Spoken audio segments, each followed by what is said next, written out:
오늘 저에게 주신 하나님의 말씀은 에베소서 5장 15절로 20절 말씀입니다. 신약성경 315페이지 에베소서 5장 15절로 20절 말씀입니다. 제가 봉독하도록 하겠습니다. 그런즉 너희가 어떻게 행할지를 자세히 주의하여 지혜 없는 자 같이 하지 말고 오직 지혜 있는 자 같이 하여 세월을 아끼라. 때가 악하니라. 그러므로 어리석은 자가 되지 말고 오직 주의 뜻이 무엇인가 이해하라. 술 취하지 말라. 이는 방탕한 것이니 오직 성령으로 충만함을 받으라. 시와 찬송과 신령한 노래들로 서로 화답하며 너희의 마음으로 주께 노래하며 찬송하며 범사에 우리 주 예수 그리스도의 이름으로 항상 아버지께 감사하며. 살아계신 하나님의 말씀입니다. 잠시 기도하고 하나님의 말씀 듣도록 하겠습니다. 하나님 아버지 감사합니다. 오늘도 귀한 하루를 허락하여 주시고 주님의 전에 나와 또한 주님의 말씀을 들을 수 있도록 인도하심을 감사합니다. 주님의 말씀을 통해서 주님의 진리를 깨닫게 하여 주시고 주님께서 원하시는 삶을 살아갈 수 있는 저희 모두가 될 수 있도록 인도하여 주시옵소서. 예수 그리스도의 이름으로 기도드리옵나이다. 아멘. 제가 2016년, 그러니까 2년 한 반쯤 되겠네요. 2016년 3월에 이 말씀을 드린 적이 있습니다. 근데 뭐 아무래도 잘 기억이 안 나시는 분들도 계실 것 같아서 다시 한번 이 말씀을 나누는데, 사실 별 말씀은 아니고요. 저희가 그린스보로로 처음 이렇게 이사를 가고 거기서 사역을 시작할 때쯤 제가 어렸을 때 노스캐롤라이나에서 살은 적이 있었기 때문에 그 지역에 아는 분들이 몇 분 계셨습니다. 근데 거기에 어느 한 제가 고등학교 때 이제 유치원 다니던 그 아이가 결혼을 한다고 그래서 그 결혼식에 참여하려고 차를 몰고 이렇게 하이웨이를 달리고 있었습니다. 근데 옆에 있는 차가 저희 옆을 쑥 지나가더니 길가에 그 하이웨이 위에 있었던 벽돌을 툭 치고 지나갔어요. 근데 그 벽돌이 날아와서 저희 차 그 운전자 쪽 문에 쾅 부딪힌 겁니다. 차에서 내리고 딱 보니까 이렇게 푹 파여 있더라고요. 참 내가 사고 낸 거는 뭐 어쩔 수 없다고 그러지만 남이 벽돌을 치고 가서 이제 견적을 몇 군데서 받아보니까 한 700불 정도 견적이 나오는데 디덕터블이 500불이니까 500불을 내고 고쳐야 되느니 뭐 굉장히 이 마음이 그러고 있는데, 어쨌든 고쳐야 되기 때문에 바디샵을 찾았습니다. 바디샵을 찾고 있는데 전화번호 책을 쭉 보면서 바디샵 이름을 보았는데 참 재미있는 바디샵 이름이 하나가 눈에 띄었어요. 그 바디샵 이름이 뭐냐면 로마서 8장 36절 바디샵입니다. 로마서 8장 36절 바디샵. 로마서 8장 36절이 도대체 뭘까 하고 찾아봤습니다. 로마서 8장 36절은 이렇게 말하고 있습니다. 우리가 종일 주를 위하여 죽임을 당하게 되며 도살당할 양같이 여김을 받았나이다. 아니 무슨 비즈니스 이름을 죽임을 당하는, 도살당하는 그러한 이름을 지었을까? 너무도 궁금해서 그 바디샵에 찾아가서 자동차 견적을 받았는데 자동차는 한 2분 정도 보고요. 그분과 대화는 한 45분 정도 나눴던 것 같아요. 거기서. 근데 이분이 믿는 분이시고 교회 열심히 출석하시는 분이시고 자기가 물론 바디샵 일은 하고 있지만 이것이 하나님께서 자기를 부르신 그 직업이고 거기서 자기가 이 직업을 하면서 어떻게 하면 하나님께 영광을 돌리고 어떻게 하면 사람들에게 하나님에 대해서 더 말을 할 수 있을까, 더 전할 수 있을까라고 하다가 그렇게 이름을 지었다라는 거예요. 근데 여러분 사실 이게 놀라운 정말 기가 막힌 그러한 생각이었습니다. 왜냐하면 이분이 말하는 게 사실 자기가 전하고 싶은 그 내용은 그 다음에 나오는 내용이라는 거거든요. 근데 그 다음의 내용이 무엇이냐면 37절부터 39절을 보면 그러나 이 모든 일에 우리를 사랑하시는 이로 말미암아 우리가 넉넉히 이기느니라.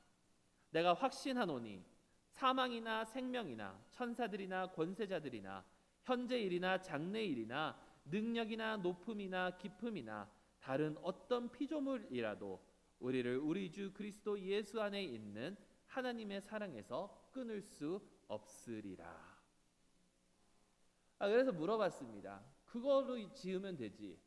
하나님의 사랑에서 끊을 수 없으리라라고 이름을 지으면 되지. 그래서 로마서 8장 39절 바디샵이라고 하면 되는데 왜 죽임을 당하고 도살당하는 양 그거를 얘기했느냐?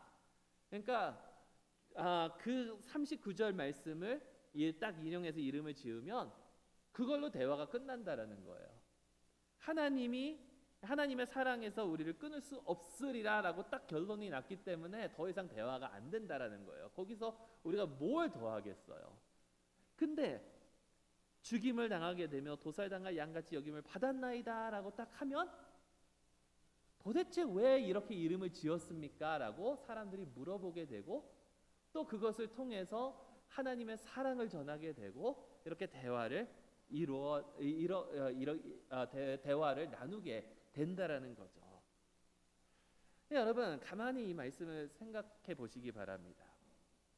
36절 말씀. 우리가 종일 주를 위하여 죽임을 당하게 되며 도살당할 양같이 여김을 받았나이다. 사실 이 말씀이 우리가 매일 겪는 그러한 것이 아닐까요? 이 세상에서 힘들고 어렵게 특히 정직하게 살아가려고 하면 하나님의 법대로 살아가려고 하면 더 어려운 그것이 바로 이 세상이고 매일매일 죽을 것 같이 핍박을 받고 살아가는 우리의 삶을 한번 생각해 보시기 바랍니다. 직장에서 상사한테, 남편 혹은 아내한테, 자녀들에게 혹은 부모님에게 아니면 친한 친구들에게 자기 자신들의 이득만 챙기려는 그런 사람들에게 때로는 모르는 사람들에게 우리는 이러한 어려움을 당하면서 살아갈 때가 얼마나 많으냐라는 거예요.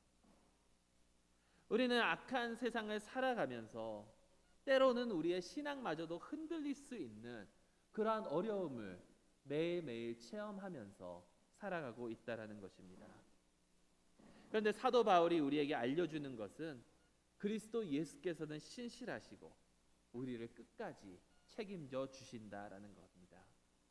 우리가 겪는 이 모든 일을 우리를 사랑하시는 하나님으로 말미암아 넉넉히 이길 수 있다라고 사도 바울은 말하고 있지요.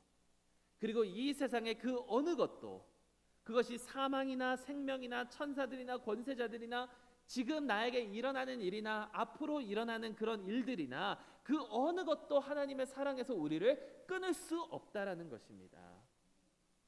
여러분 아까도 말씀드렸지만 바울이 이 말씀을 기록할 때 그 초대 교회의 그 상황을 생각해 보십시오. 기독교인들이 무엇을 경험하며 신앙생활을 하고 있었는지. 로마 황제로 인해서 핍박을 받았습니다. 어떤 로마 황제는 기독교인들 몸에 촛농을 받으면서 인간 촛대로 사람들을 태워버렸고 그 로마의 유명한 그 콜로세움 안에서는 굶주린 사자들이 기독교인들을 잡아먹고 있는 그러한 시대에 이들은 살아가고 있었다라는 것이죠.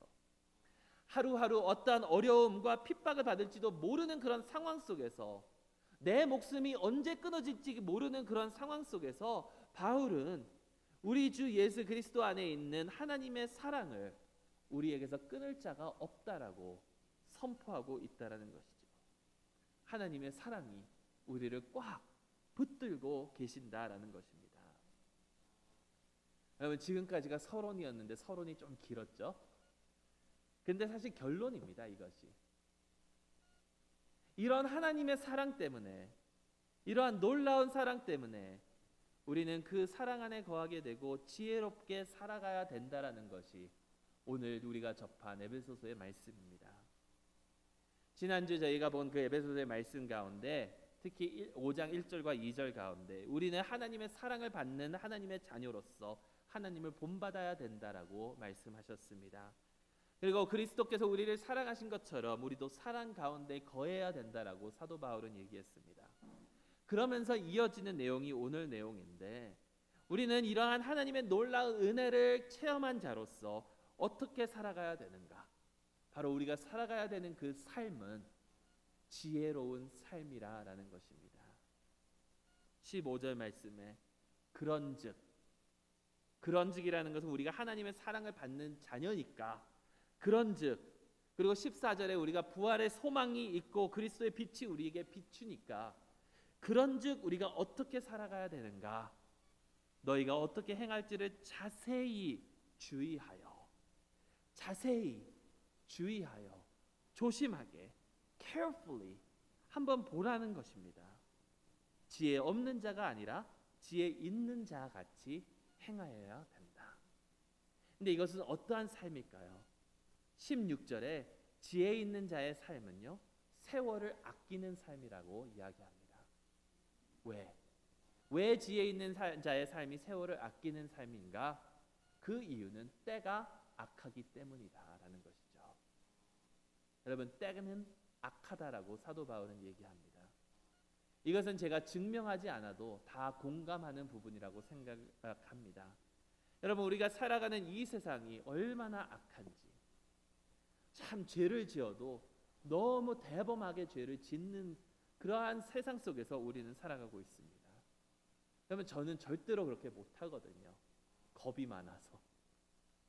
제가 겁쟁이여서 그렇게 대범하게 죄를 못 지으니까, 그렇기 때문에 겁쟁이로 만드신 하나님께 감사할 뿐이죠. 근데 여러분, 이 세상이 얼마나 악한지를 한번 생각해 보시기 바랍니다. 김정은, 아니 트럼프를 포함해도 될까요? 여러분, 정치판을 보면 말할 것도 없습니다. 그렇지만 정치판을 보지 않아도, 우리 주변만 봐도, 우리 아이들이 생활하는 그 생활의 그 세상만 봐도, 어제 저희가 열은 그 토크 콘서트 중에 그 약사 한 분이 오셔서 미국 생활 처음 하시는 분들에게 약에 관한 것, 또 이제 병원에 관한 그런 것들을 설명을 해주셨는데요. 그분이 이런 말씀을 하시더라고요. 자기가 약사이기 때문에 합법적인 약만 얘기할 것으로 사람들이 기대했을 텐데 다른 것에 대한 얘기를 하겠다라고 하면서 마약에 대해서 말씀을 해주셨습니다. 아이들이 얼마나 조심해야 되는지. 근데 여러분, 이것이 우리에게는 탁 다가오지 않는 그런 부분일 수도 있겠지만 우리가 살아가는 이 악한 세상의 현실입니다. 제가 제 타임 때 그랬거든요. 제가 다닌 고등학교가 이래봬도 미국에서 손꼽아주는 고등학교 중 하나라고. 근데 저희 동생도 그 학교를 나왔습니다. 그 동생의 졸업반이 150명이었는데 학교 마치기 2주를 앞두고 50명이 퇴학을 당합니다. 50명의 방에서, 저희는 기숙사에서 생활을 했는데 50명의 방에서 마약이 나왔기 때문에, 그것도 마리화나 이런 게 아니라 거기서 코케인이 나오고 헤로인이 나왔었거든요. 이렇게 악한 때에 우리가 살고 있는데 여기서 지혜로운 자의 삶은 세월을 아끼는 삶이다라고 이야기합니다. 여러분, 세월을 아낀다라는 것이 무엇일까요? 영어 성경에는 making the best use of the time, 그러니까 시간을 잘 활용하라라는 거거든요. 또 어떤 성경에는 redeem the time, 시간을 구속하라라고 합니다. 여러분, 구속한다, 그 redeem한다라는 것은요, 내가 이것을 지불했을 때에 얻는 것을 이야기합니다. 쿠폰이 있으면 쿠폰은 내가 아무리 주머니에 가지고 다녀도 내가 이것을 redeem하기 전에는 소용이 없습니다. 시간을 그렇게 사용하라는 거예요. 근데 이게 도대체 무슨 의미인가 생각을 해보면, 모든 성경학자들이 얘기하는 것이 시간에 그 시간이 기회를 주는데, 특히 우리가 선을 행할 수 있는 기회를 주는데 그 기회를 놓치지 말라라는 거예요. 이 세상은 악하기 때문에 선을 행할 수 있는 기회가 자주 오지 않는다라는 겁니다. 그 기회를 놓치지 않는 것이 지혜로운 자의 삶이다라는 거예요. 여러분, 이 악한 세상을 살아가면서 지혜로운 일, 선한 일을 행할 수 있는 그 기회를 놓치지 않고 행할 수 있는 저희 모두가 될 수 있기를 주님의 이름으로 축원합니다. 여러분, 이렇게 살기 위해서는요, 먼저 주님의 뜻을 알아야 돼요. 주님의 뜻. 이 주님의 뜻에 대해서 세 가지만 나누고 마치도록 하겠습니다. 주님의 뜻 첫 번째는요, 성령 충만한 삶입니다. 주님의 뜻대로 살아가는 삶. 18절에 술 취하지 말라, 이는 방탕한 것이니 오직 성령으로 충만함을 받으라. 술을 마시지 말라라는 것이 아닙니다. 여기에서 나오는 말씀은 지나치게 마시는 그것을 뜻하는데, 근데 사실 지나치게 마셔서 내 몸을 가누지 못하는 그러한 상황보다 더 깊은 의미가 있습니다. 그것이 뭐냐면 디오니소스라는 그 헬라 신이 있는데, 이 신이 어떤 신이냐면 술의 신이에요. 술의 신. 근데 사람들이 그 신당에서 그 신을 숭배할 때에 술에 취하면 신이 자신의 몸에 들어오는 것처럼 여겨서 격렬한 음악에 맞춰서 춤을 춘다라는 거죠. 여러분, 신내림을, 우리 한국 문화적으로 하면 신내림을 받아서 굿할 때 있잖아요. 굿. 여러분, 굿하는 것이 기독교적으로 맞는 사상일까요? 틀린 사상일까요? 굿하는 거. 굿도 굿 나름이겠죠. 왜냐하면 굿이라는 것은 사실 리추얼입니다. 리추얼은 예전이라는 뜻이에요. 근데 우리가 생각하는 굿은 엉뚱한 신내림을 받아서 하는 것이니까 잘못된 것이라는 거죠. 그러니까 신내림을 받아서 막 춤을 추고 뭐 작두에 올라가고 막 이런 것을 한 그런 방탕한 삶을 하지 말라라는 거예요. 오직 하나님을 의존하면서 이 세상의 우상 숭배하는 그 모습들을 다 버리라라는 그런 의미를 가지고 있다라는 겁니다. 이 세상이 추구하는 것을 추구하지 말고 그것을 즐기면서 살아가는 그러한 삶을 살지 말라라는 거예요. 성령 충만해야 한다.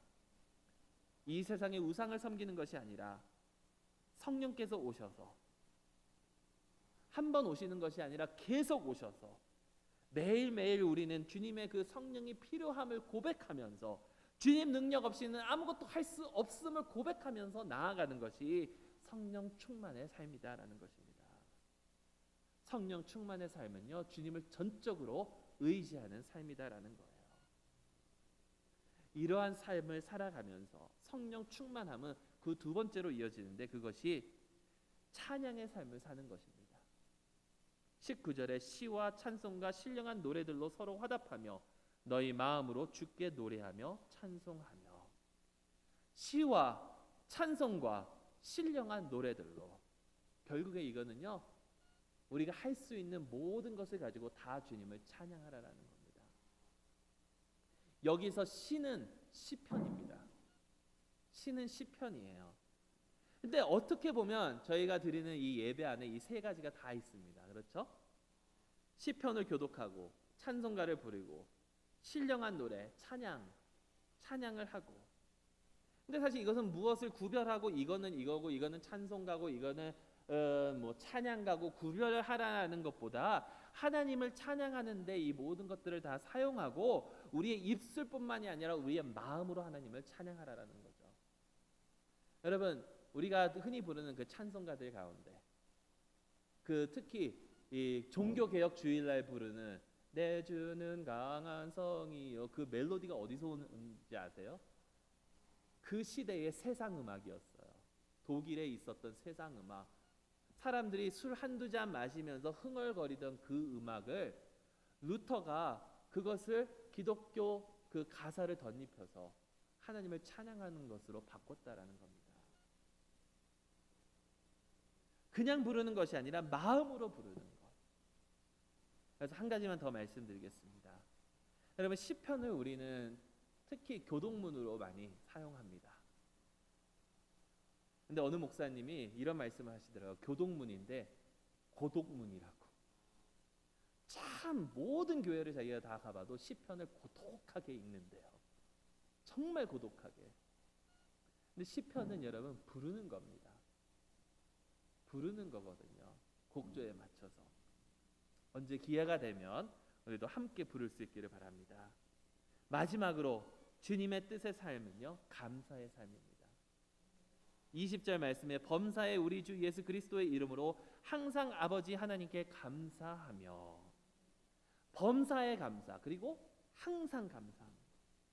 여러분, 범사는 범사입니다. 모든 것에 내가 좋을 때도 감사하고 안 좋을 때도 감사하고, 기쁠 때도 슬플 때도 감사하고, 일이 잘 풀릴 때에도 감사하고, 일이 풀리지 않았을 때에도 감사하고, 내가 큰 이득을 봤을 때에도 감사하고, 내가 큰 손해를 봤을 때에도 감사하고. 범사는 범사입니다.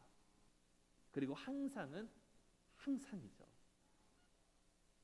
근데 여러분, 우리가 어떻게 이렇게 항상 범사에 감사를 드릴 수 있을까요? 여러분, 우리가 감사를 드릴 수 있는 그 이유는 바로 그리스도 예수 때문입니다. 우리는 하나님이 사랑하는 하나님의 자녀이니까. 그리고 우리를 그 사랑에서 끊을 것이 이 세상에는 없으니까. 우리를 늘 하나님께서 은혜로 붙들고 계시니까. 여러분, 이 사랑 때문에, 이 하나님의 은혜 때문에 성령 충만함으로 주님을 우리의 입술과 우리의 마음으로 찬양하며 범사에 감사하는 지혜로운 삶을 살아갈 수 있기를 주님의 이름으로 축원합니다. 기도하겠습니다. 사랑의 하나님, 감사합니다. 정말 감사합니다. 주님의 사랑 너무나도 감사드립니다. 그 주님의 사랑을 받은 자들로서, 주님의 은혜 안에 거하는 자들로서 주님께서 원하시는 지혜로운 삶을 살아갈 수 있도록 인도하여 주시옵소서. 우리 주 예수 그리스도의 이름으로 기도드리옵나이다. 아멘. 우리 다